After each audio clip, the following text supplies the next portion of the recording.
Welcome back to another episode of WJAG-TV. I'm Haviva Saltz. And I'm Olivia Duber. And this is WJAG-TV with your weekly school news.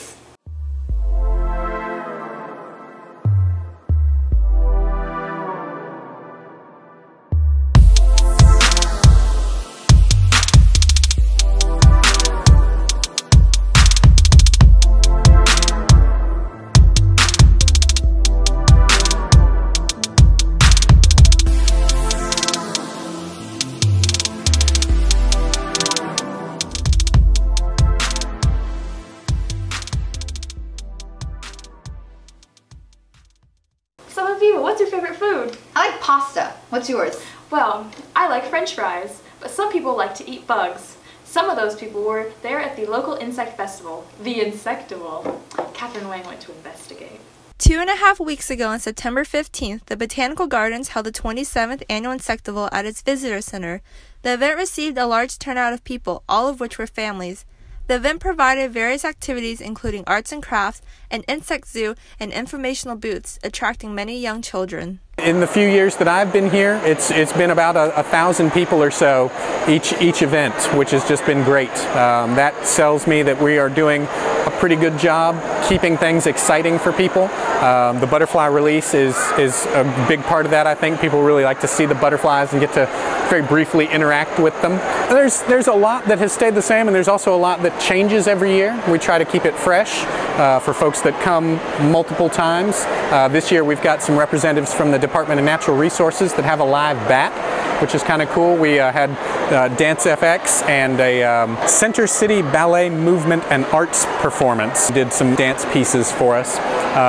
We've got the Insect Cafe has been a big part of Insectival for a while. A lot of the stations upstairs, the messages that we've had are kind of the same. You know, what is an insect and why are they important? How are they good? How are they, not so good? That kind of thing. This is a classic example of a sustainable educational program. Kids come out, families come out. We spend a morning really handling insects, tasting insects, touching, learning. It really is a very fun educational event, and we will continue to do it as long as people continue to come.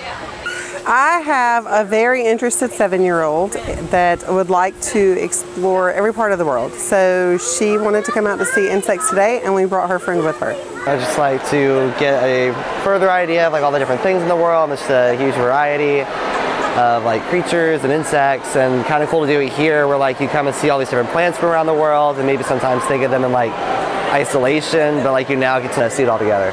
I'm just answering questions, when people come in and visit the drawers, if they have any questions, I answer it. I've also been operating that spider thing over there to scare people. We absolutely couldn't do this without the volunteers. We have 50 or 60 volunteers that come and help, and they're at the various stations and floating around wearing costumes, helping with the puppet shows, all sorts of stuff. We reach out to folks around the area. Obviously the entomology department at UGA is a big part of this. The Lund Club, also at UGA. As I've mentioned, Georgia Department of Natural Resources, Monarchs Across Georgia, Upper Oconee Watershed Network, the Georgia Museum of Natural History, many more folks too that all help to put this together and bring the things that we want to showcase. Insects are known to be very environmentally sustainable and nutritious, containing 2 to 3 times as much protein as mammal meat. 2 months ago, a conference was held where professors and researchers from all over the country came together to discuss the future of insects and human diet. Though this type of research is taking place, many people still aren't fond of the idea of eating these bugs. I have not.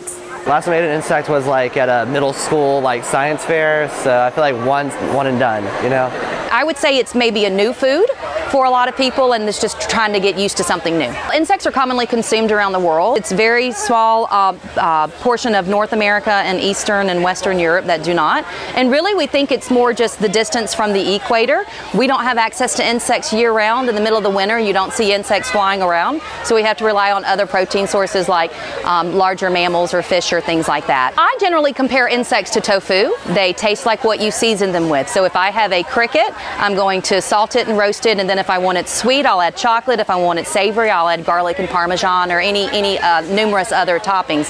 But insects themselves taste different. For instance, ants taste like citrus acid. They taste like lemon or lime.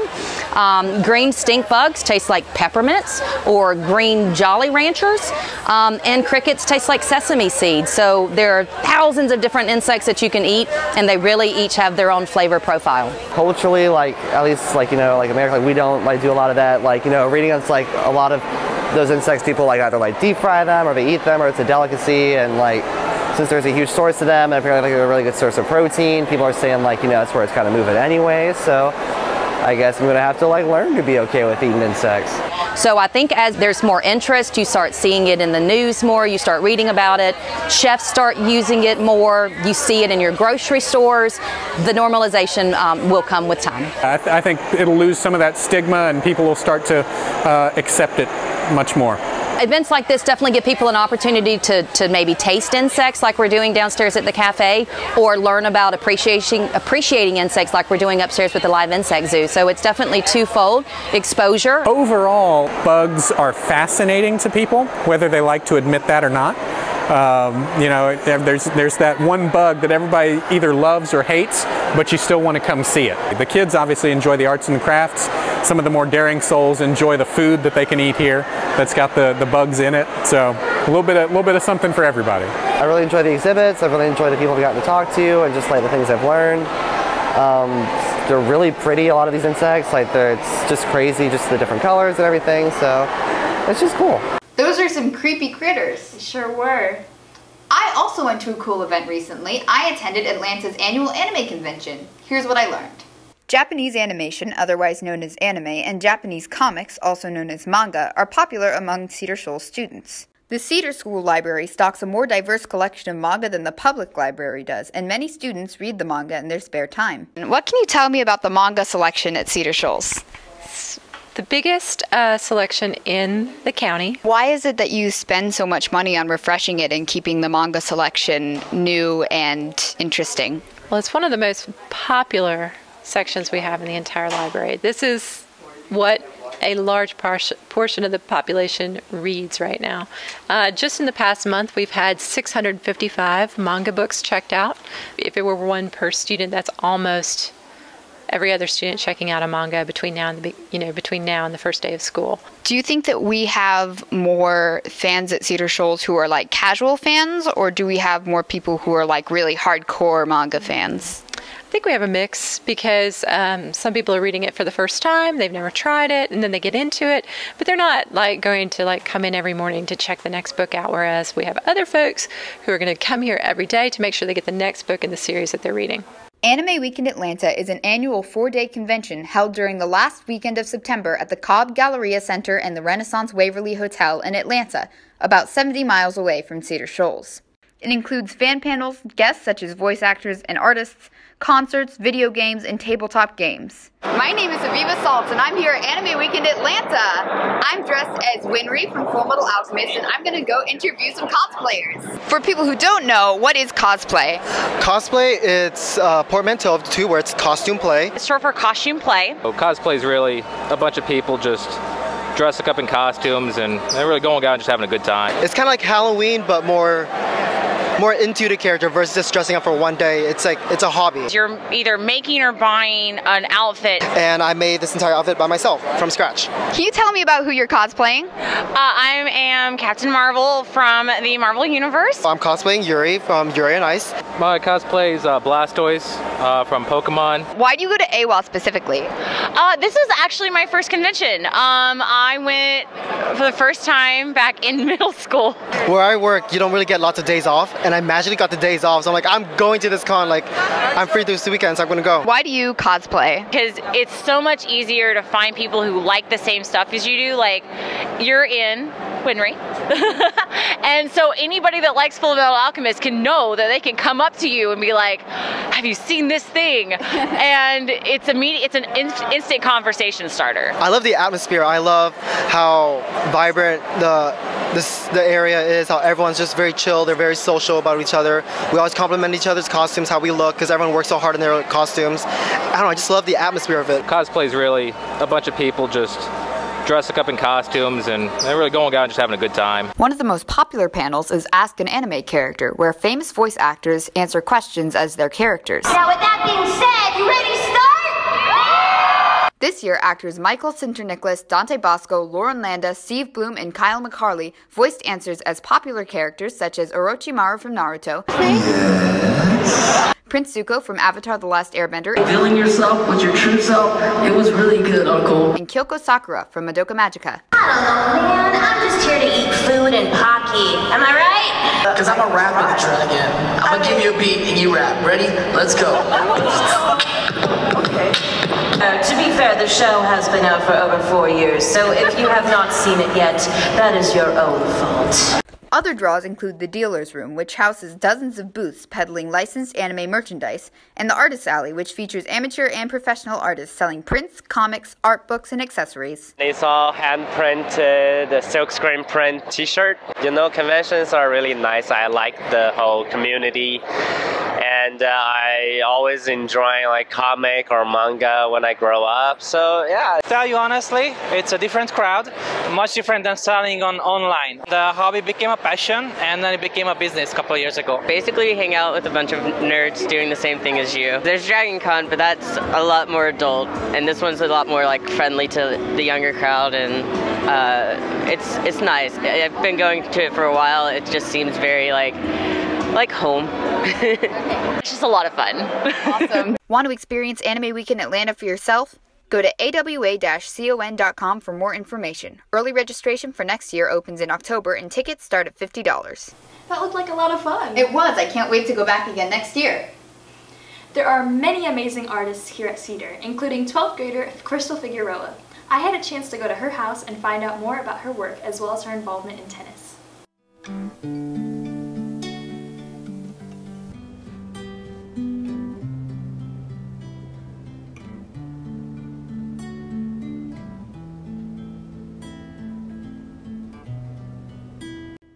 I started playing guitar when I was around 9 or 10 years old. I've seen so many people play it, especially my dad. My grandpa and great-grandpa also touched the guitar. So I guess it runs in the family. Like, yeah, I just always loved it, like the way people played it, and they look so like, I guess cool, but then also like nice playing and holding the guitar. Guitar isn't her only specialty, and perhaps you've seen one of her artworks on the cover of the district calendar. We had to describe in our own way what we think Mother Nature looks like and how we want to show her character. So I wanted to show her as a peaceful and calm person. So I decided to make her look like she's walking firmly with her head up, breathing, with her eyes closed. And then I also wanted to show that she is Mother Nature, so she has to connect to everything in a way. So I put her hair swaying in the wind and connecting to the tree, and also her cape transforming into the water and the grass, and out of the tree comes birds flying, and that gives the piece a circular motion where you see her and then you go to the tree and then you look at the birds and you look at everything in the piece.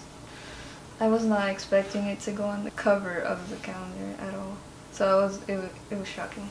Crystal is also willing to show some of her other artwork too. We were supposed to pick a African-American figure who impacted society, so I chose Katherine Johnson because she was the third African-American woman to receive a PhD at West Virginia's University, and she earned her degree in mathematics, and she worked as a mathematician in the NACA, which now is known as NASA, and she worked with a group of ladies who did get calculations about the flights and everything, and then she was moved to a all-male flight research team, and she helped out with the calculations to get the first man to the moon. For that piece, we chose a landscape we wanted to draw, and first we freehanded it, then afterwards we outlined the main lines of the landscape, and then we got, with the same ink pen, we did markings to show form and shadow and value. Crystal has also been a good role model for her younger sister Esmeralda. She has inspired me to actually open up in high school and to join clubs that I thought I would never like, and I did, and to keep on drawing and doing what I need to do. Not only is Crystal an artist and a musician, but she is an athlete too, and is the top player on the girls' tennis team.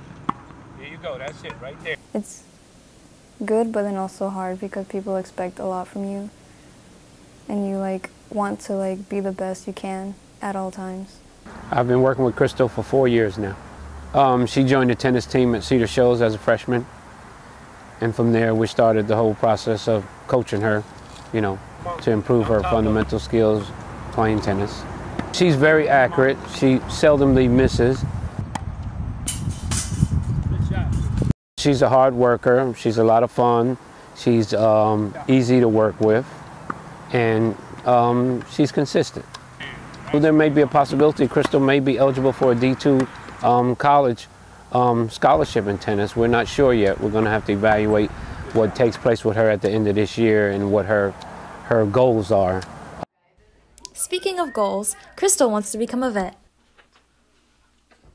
I've always wanted to be a vet since I was little because of how I've been around animals a lot throughout my childhood, and especially now. I have 5 cats and a dog.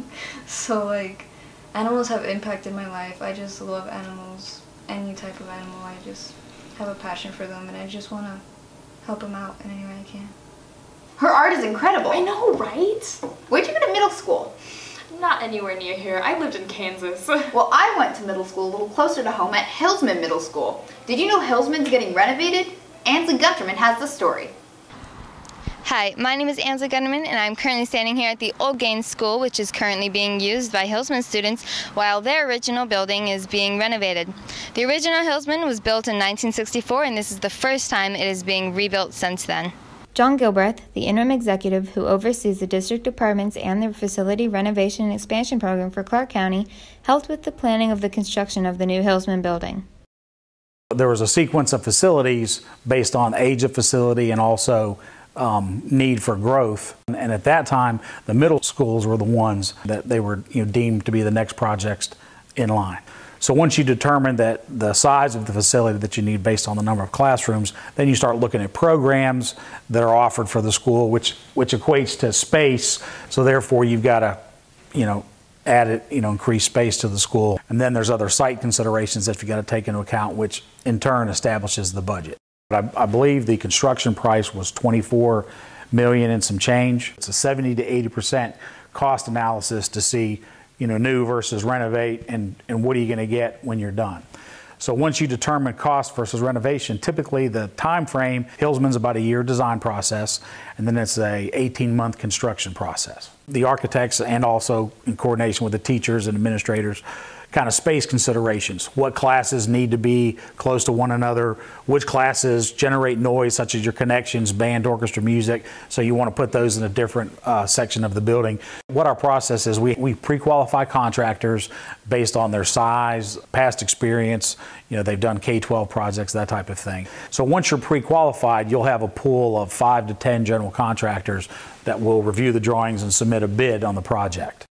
The principal of Hillsman Middle School, Ms. Utivia Tolbert, believes that there are positive as well as negative aspects about moving to a new environment. Some policy changes have had to be made to cope with the move. Positively, the move has affected us because the building is so small and quaint, so it allows us to be a little bit closer together, and the communication is a lot better as opposed to being all over the building. The space outside and just the smaller spaces on the inside has helped.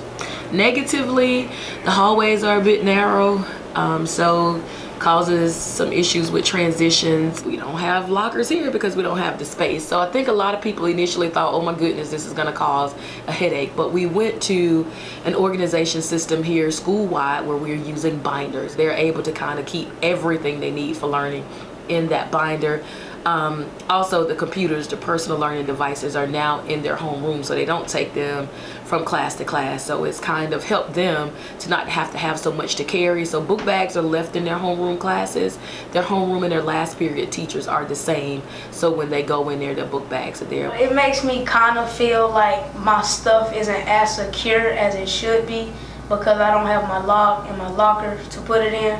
It has made it easier to retrieve my stuff. But I'm not, sometimes I'm not sure if somebody has taken anything of mine out of my homeroom or anything like that. Due to the tight space and close interactions between students, violence inside the temporary building has increased. Physical aggression has increased. I believe in transparency, and that is the data that I've shared in a letter that I recently released to our school community. And so we've put some things in place to help our students resolve conflicts with just by sitting down and talking, as opposed to putting their hands on each other. Just that closeness in the building, they're not used to it because they're used to being spaced out, and that's not happening here.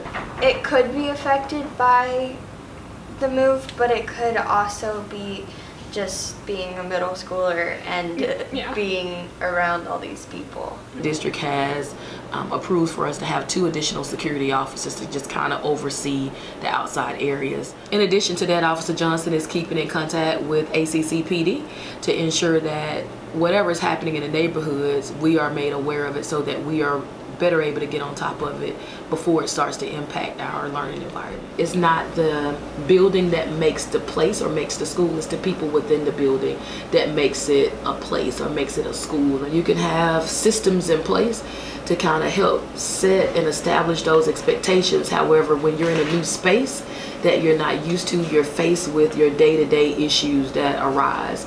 So your best laid plans can sometimes fail, and you have to be willing to adjust those on the spot so that it does not interrupt the learning environment here at school. So that's definitely been a challenge for us as we've tried to figure out, how will the buses transition in? What's the best way for the parents to pick up their children that are car riders and riders after school activities such as 21st Century and PSP?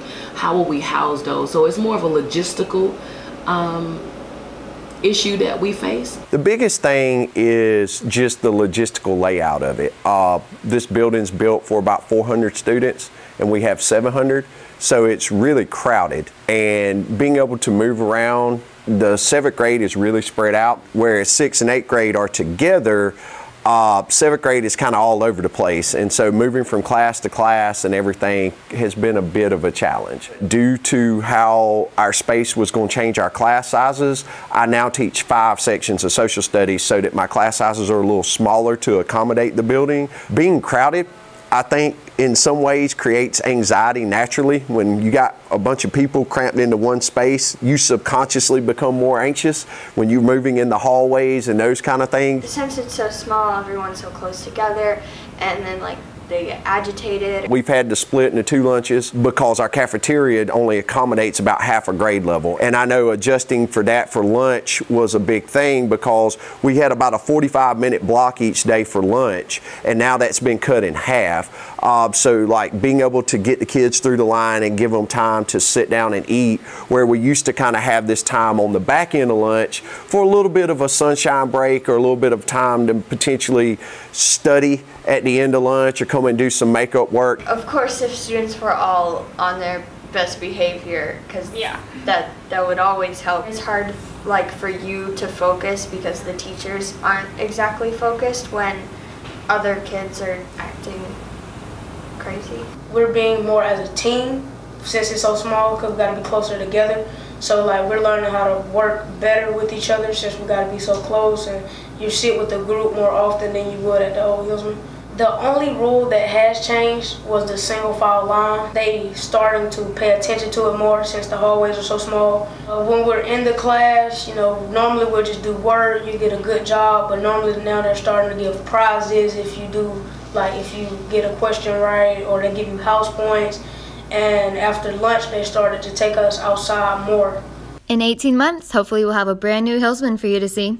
Make sure to check back with us for updates regarding the building construction. Now for your sports news.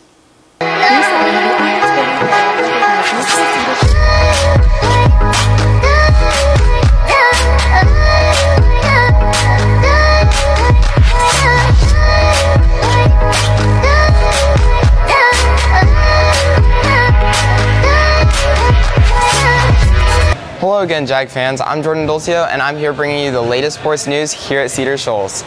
The volleyball team hosted a doubleheader last Saturday against Hart County and Prince Avenue. Cedar Shoals ended up coming out with a win against Hart County and a loss against Prince Avenue. Actually, I feel like I did amazing. That was the best tournament I have played. Even though in the beginning, I was kind of messing up, but it was 7 o'clock in the morning, so yeah.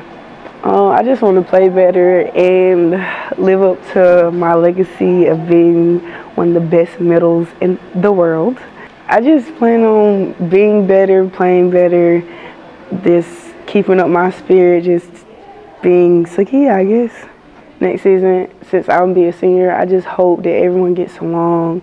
I hope that we just play well, even if we do lose every now and then, just keep our hopes up and just push through everything and don't give up. I felt that I worked my hardest, but I could have done better by like making sure I know where the ball is at all times and moving my feet. That my goals is to win, to get as much play time as I can and be underneath the ball. I think communication is how we'll win more because our communication is horrible. It's going to be our senior year, so I feel like we are going to do good. We're going to work on getting a team bun, and I feel like we're going to be great. Like, we're going to win next year. Like, next year's our year because, like, already we have a team bond. Like everybody from class of 2020, we all get along. We all talk to each other on a daily. It's other than volleyball, so it's going to be good. This past Friday was a highly anticipated game against Clarke Central and Cedar Shoals. Cedar Shoals ended up winning with a score of 17-7, breaking the 11-year streak that Clarke Central has held. The Jaguars pulled off an amazing game against Clarke Central. The Gladiators scored early in the game to take the lead, but Cedar fought back hard with a defensive fumble recovery building momentum. Quarterback Kiana Smith scored Cedar's first touchdown, keeping the ball and diving through the defensive line, giving the opportunity to tie the game with a PAT. Cedar took the opportunity and broadcast zone Gabe Bush hit it through the uprights. Cedar was coming back from a losing first half and didn't stop at the offensive game. Early in the fourth quarter, Cedar's defense intercepted a deep ball that would have been key for Central. On the next play, Cedar Shoals running back Devontae Bankston made an incredible 50-yard run through heavy traffic down the sideline, giving Cedar an amazing scoring position at the Central 25. Gabe Bush had another scoring attempt with a 23-yard field goal that gave Cedar a 10-7 lead and a roaring crowd. At a key moment for Central to try and make a comeback, they were stopped by another interception by Cedar's dominating defensive backs. At the Cedar 22, the Jaguars had what seemed the perfect ending to the game with a quick slant pass, but it was called back on penalties. Soon after, Osiris Walker made sure the game was won with a quick touchdown from just past the goal line, creating the final victory score of 17-7 by the Jaguars. How do you think that the fact that Jonathan Sewell was injured helped the Jaguars? Well, he's a pretty good player, and we know that, and but they got a whole bunch of backs that can play real well, so I think we were just not only concerned about him, but concerned about the overall running game. Just like I do any other game, trying to prepare our kids to perform the best they can and trying to get us in the best position to be successful. Well, we just stuck with the game plan. We play hard, play with a lot of effort, have some discipline at times, and thought that paid off at the end. Really more the atmosphere. It's a challenging thing is to get the kids to understand to stay within the game on the field and don't worry about the outside elements. So that's a challenge in that game. Well, hopefully, that's game one of our region schedule. So hopefully, it'll motivate them to continue to work hard and to do the things that we've been doing to get to this point. No, because we got three good running backs. We really do Osiris Walker, Devontae Banks, and Kendrick Johnson. We got pretty good running back, and the offensive line does a good job with our run blocking too. We just pressure. We just ran our plays, just ran them hard to give us a good boost going into this next game to be 1-0 in the region. Just continue to play hard, play fundamental, and continue to fill the gaps just to win, go as far as possible. We hope to see everyone at the football game this Friday against Buford. The theme for the game will be neon. That's it for this week's WJAG News. I'm Jordan Dulcio, and now back to the studio. That seems to be all for today. I'm Havi Salt. And I'm Olivia Dewar. And this has been WJAG-TV with your weekly school news.